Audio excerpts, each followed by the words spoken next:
À Saint-Just, à 15 km au nord de Redon, les collines schisteuses accompagnées de bancs de poudingue et de filons de quartz sont le prolongement oriental des landes de l'Envaux.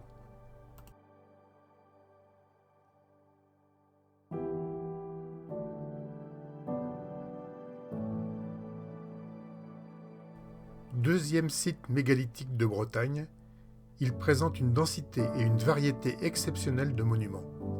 Comment sont-ils constitués ?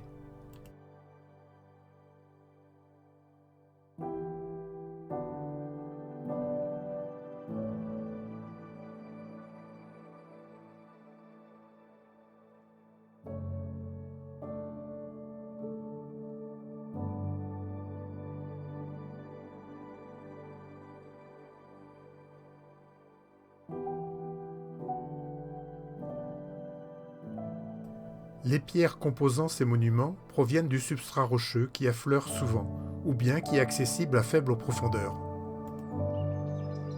Ce substrat rocheux est issu de sédiments déposés entre 540 et 465 millions d'années.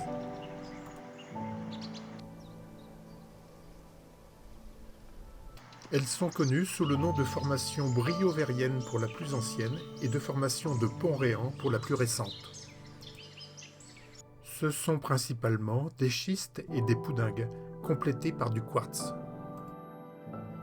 Les hommes du néolithique qui étaient établis à proximité exploitèrent les roches disponibles souvent au plus près, mais parfois aussi à quelque distance, intéressés par des caractéristiques différentes de la roche, comme leur couleur. Les menhirs, hémicycles, dolmens et allées couvertes présents sur Saint-Just sont taillés dans 4 types de roches. Le schiste est né au fond des mers, c'est de la vase sédimentée puis compactée. Cette roche, généralement gris-bleu à mauve, dans la région de Saint-Just, est à grains très fins, avec un aspect feuilleté.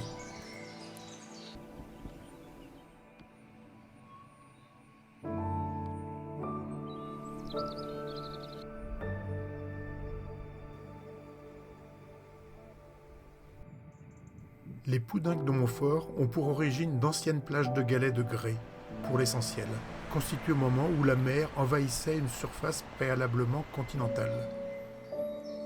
Puis, immergés pour de bon par la montée des eaux, ces galets ont été englobés dans une gangue de sédiments fins.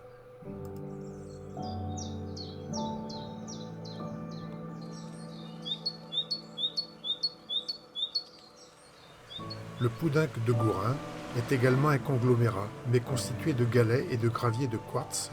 Ce quartz, qui avait infiltré et rempli des fractures de la roche, s'est ensuite délité et a été roulé dans les eaux. Comme précédemment, ces galets ont été soudés dans une gangue formée par des sédiments fins.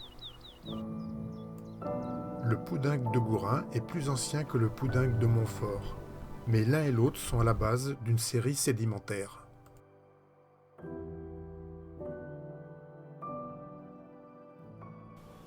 Le poudingue de Gourin, le menhir à droite, comme le quartz, celui de gauche, sont de teinte blanche. Les blocs de quartz massifs sont issus de larges failles, où la silice s'est déposée sous forme de cristaux incolores ou laiteux, à partir de circulation hydrothermale. Des géodes, c'est-à-dire des cavités tapissées de cristaux, peuvent s'y trouver. Ces infiltrations de quartz peuvent aussi être incluses en traînées sinueuses dans des blocs.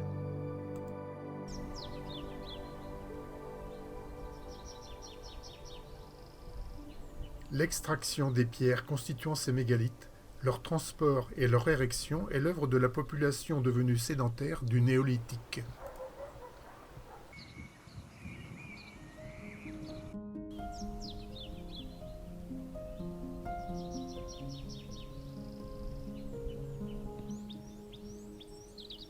Les blocs ont été préparés à l'aide de pics de bois de serre et extraits avec des coins de bois et des leviers insérés dans les fissures.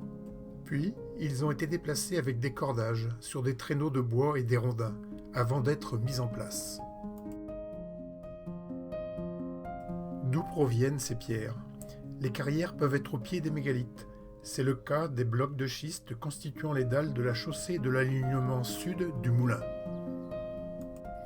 C'est le cas aussi de la sépulture à entrée latérale de Tréal, auprès duquel des blocs naturels de Poudingue de Montfort semblent prêts à l'emploi. D'autres carrières ont été identifiées à distance.